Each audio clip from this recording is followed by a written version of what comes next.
Bismillahirrahmanirrahim. Alhamdulillahirrahmanirrahim. Wassalatu wassalamu ala asyrafil anbiya wassalin wa ala alihi washabihi ajma'in. Allahumma salli ala Muhammad, Allahumma salli ala Muhammad, Allahumma salli ala Muhammad. Bismillahirrahmanirrahim. Okey, Assalamualaikum warahmatullahi wabarakatuh. Untuk anak-anak 4 Sina. Okey, hari ni Ustazah akan sambung lagi bab sifat wajib bagi Allah, sifat 20.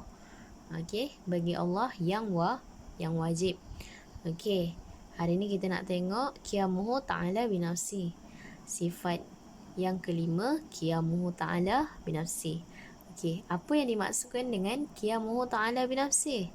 Qiyamuhu ta'ala binafsi bermaksud Allah berdiri dengan sendiri. Okey.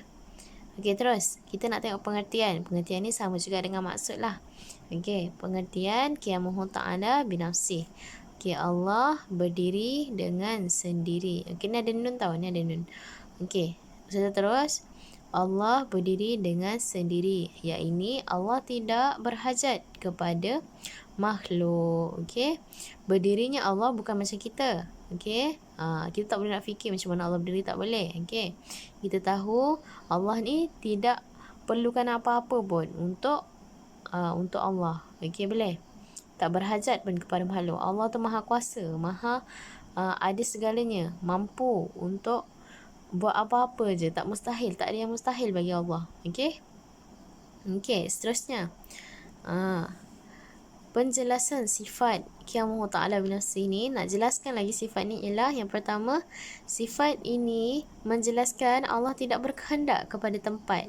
Maka Allah ni tak ada tempat dia dekat mana, dekat mana-mana tak ada, kat tepi ke apa tak ada.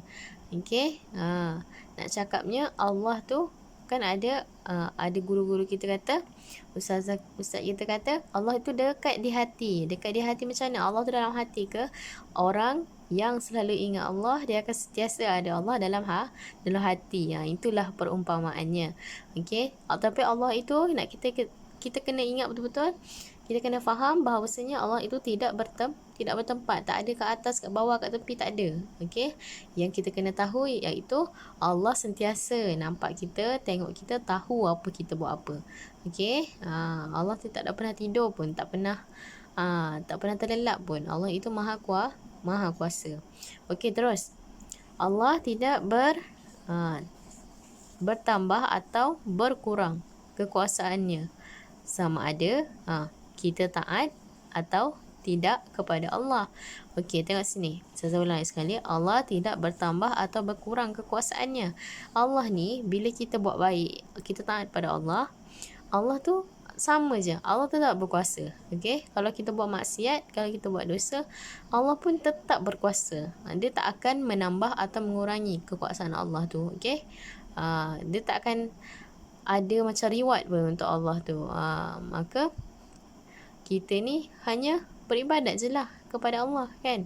Buat apa Allah suruh, apa semua. Sebab memang kita dah janji dulu masa kita dalam perut, masa kita belum jadi lagi, kita dah janji bahawasanya kita akan mentaati Allah. Jadi kita kena tunaikan. Okey.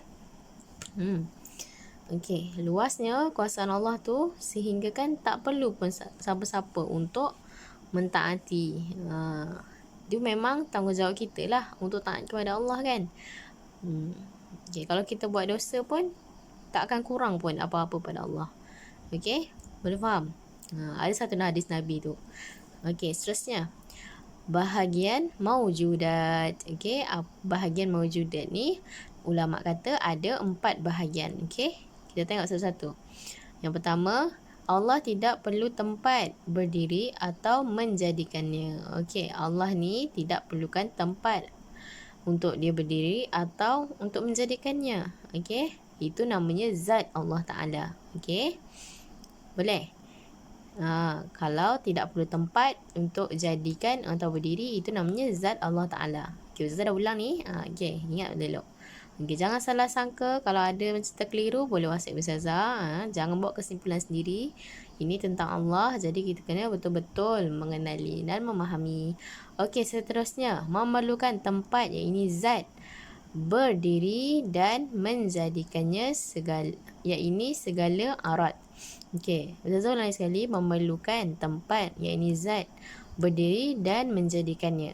Okey, dia perlu tempat berdiri dan menjadikannya. Contoh, yang ini namanya segala arat. Okey, contoh arat.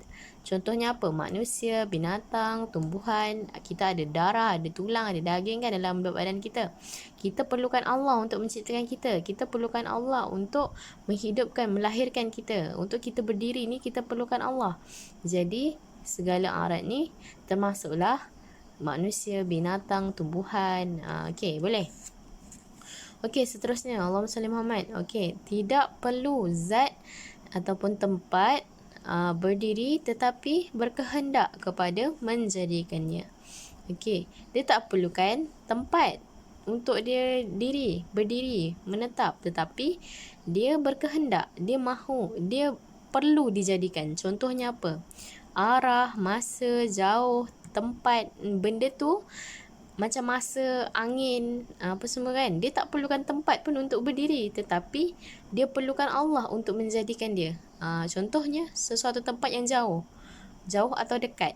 Itu jauh dekat, awak nampak tak jauh tu macam mana? Ada tak? Dia macam fizikal, ada mukanya bulat? Tak ada kan? Tak, maka ia tak perlukan tempat. Dia tak ada macam, dia tak perlukan sesuatu untuk dia macam nampak. Tapi dia perlukan Allah untuk menjadikan dia. Arahnya utara, selatan, timur, barat. Tu semua Allah. Okey, boleh. Dia tak ada bentuk fizikal lah maksudnya. Okey. Seterusnya. Tidak perlu pada yang menjadikan dan berdiri pada zat. Okey.